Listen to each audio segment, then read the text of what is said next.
Senator Blackburn, it is great to have you with us today.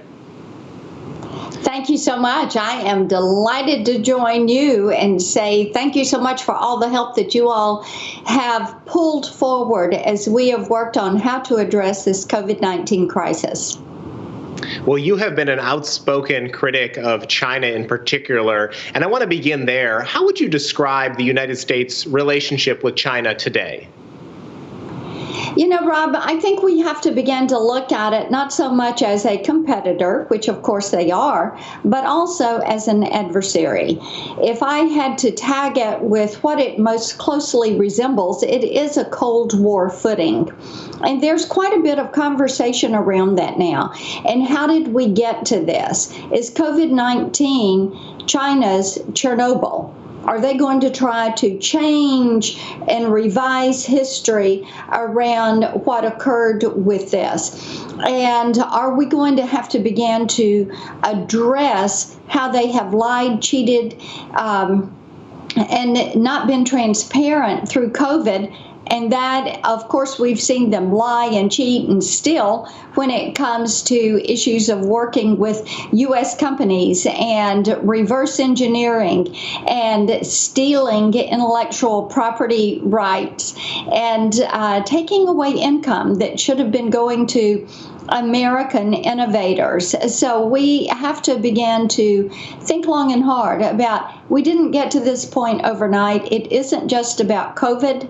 There was a lot of history there with how Chinese has chosen to address the United States.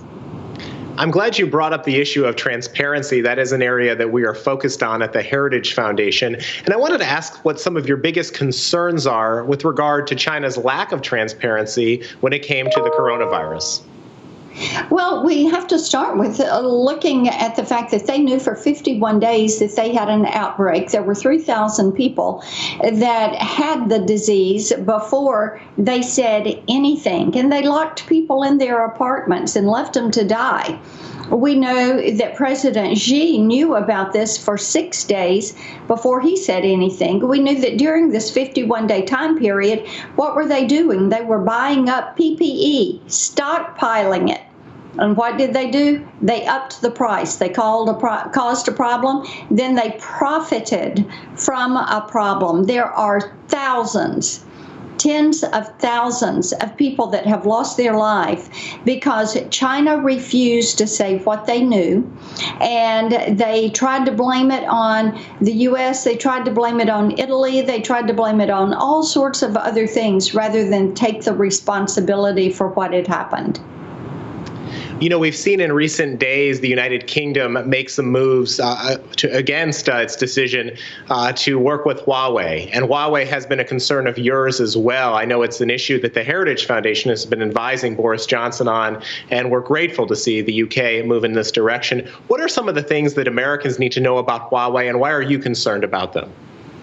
Huawei is an issue that I've been working on for 10 years when I led the effort to block our U.S. military from buying Huawei equipment. And thank goodness we were successful at that. And Rob, you have followed this for years as I've been talking about this. Here's the deal with Huawei, and here is what you need to know. Huawei uses chips to embed a spy mechanism into their hardware. Once that chip is activated, you can detect it, but if it is silent, you're not going to detect it. So too late, they're going to get you. Huawei is trying to build a spy network and a way that they can monitor individuals' movement. And Huawei equipment is one of the reasons they're doing it. This is why with so many of our allies, and especially in the EU, Huawei has said, oh, we will sell you this equipment very inexpensively. Why are they doing that? It sets up their spy network to track people, to steal military secrets, to steal innovative secrets. This is how they think they're going to get to dominance. And Huawei is a big part of their 100-year marathon and their Belt and Road Initiative and their debt diplomacy. They want to use technology to gain information and, in essence, to track people to gain the upper hand. You mentioned President Xi, and I wanted to ask specifically about any parallels that you see between him and Mao Zedong and other previous Chinese leaders. What we see there is this continued bearing to a communist philosophy. And even though China likes to say they have modernized and that they are a market economy and they're a global leader, what we know is they are communist through and through. You can look at the way they have treated the Uyghurs. It is very similar to the Soviet gulags. You can look at their push for global dominance and their control, their expansion into the South China Sea. Everything they do is to enrich the Communist Party and thereby the ruling elite, and to diminish and to take away the rights of individuals. How concerned are you about some of China's moves in Hong Kong, particularly this new national security law that seems to have many of Hong Kong citizens quite upset? Well, I'm very concerned about it. We know that China made a deal.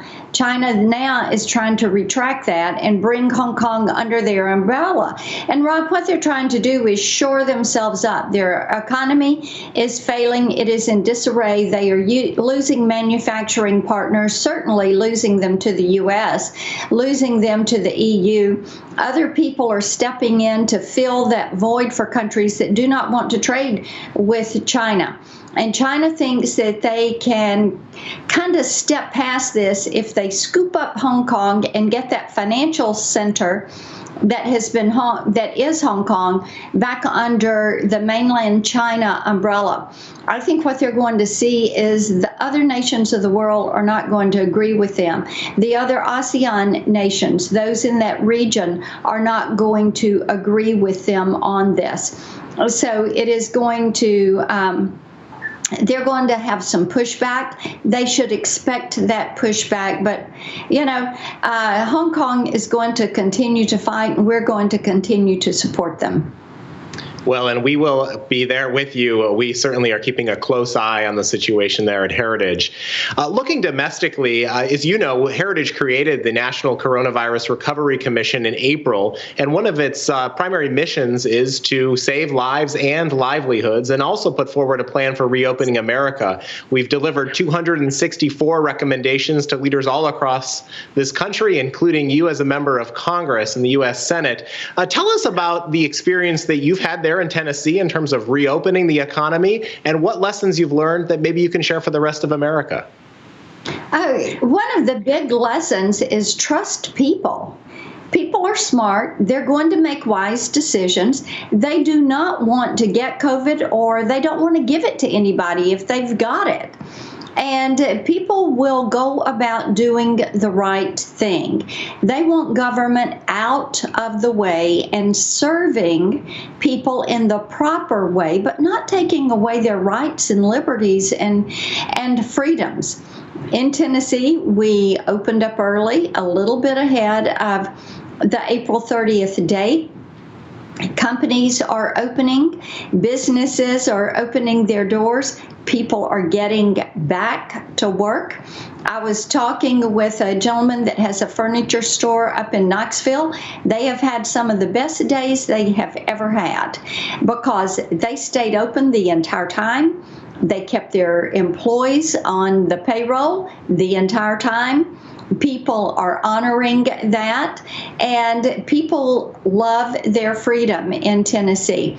And I think whether it is Tennessee or Governor Noem over in South Dakota, trusting citizens to do the right thing is a smart move. And Governor Lee in Tennessee has done a great job of leading our state and getting everything back in gear and doing it systematically. And one of the big lessons we have seen from this when it comes to the federal level is it's time to get rules and regulations off the book that hamper the private sector from doing their job. Well, that is certainly one of the focuses that we've had at the National Coronavirus Recovery Commission. We're grateful that the White House is taking those recommendations on regulations and regulatory relief seriously. I wanted to ask you a question about something that your colleagues in the House would like the Senate to take up, and that's bailing out states that may have been acting fiscally irresponsible even prior to COVID-19. What are your thoughts on these state bailouts, and what do you expect the Senate to do? We should be a no bailout. That should be the policy. Tennessee has been very responsible. We don't have a state income tax. We have a AAA bond rating. We're one of the most well-managed states in the country. And I will tell you this, Tennesseans do not want to bail out New York State, Illinois, California, these states that have been reckless with their state budgets, that have been running their taxes up every single year.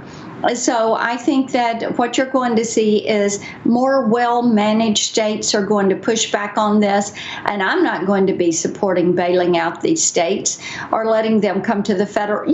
If they want to come in and borrow money and find a way to pay that money back, there is a facility that they can do that through. And they just need to pick up the phone and call Secretary Mnuchin at Treasury. But it is not the Tennessee taxpayer, the hardworking American taxpayer, who needs to be called upon to bail out New York. Well, Senator Blackburn, thanks so much for your leadership and standing strong on that issue and others. We appreciate your belief in those conservative principles and look forward to continuing to engage with you in the future. Thank you so much.